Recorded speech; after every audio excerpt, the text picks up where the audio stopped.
இரண்டாம் அதிகாரம் வசனங்கள் 15 முதல் 20 முடிய.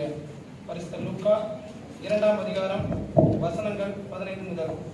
தேவதூதர்கள் அவர்களை விட்டு பரலோகத்திற்கு போன பின்பு மேய்ப்பர்கள் ஒருவரை ஒருவர் நோக்கி, நாம் பெத்லகேம் ஊருக்கு போய் நடந்தாக கர்த்தரால் நமக்கு அறிவிக்கப்பட்ட இந்த காரியத்தை பார்ப்போம் வாருங்கள் என்று சொல்லி தீவிரமாய் வந்து மரியாளையும் யோசேப்பையும் முன்னணியிலே கிடத்திருக்கிற பிள்ளையும் கண்டார்கள்.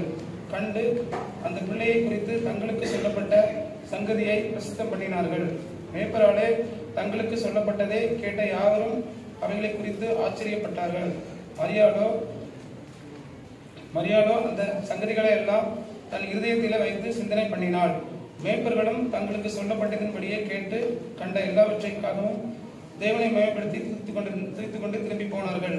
வாசிக்க வேண்டிய 4ஆம் வேத பாடம் வாசித்தாயிற்று. தேவனுக்கே மகிமை உண்டாவதாக.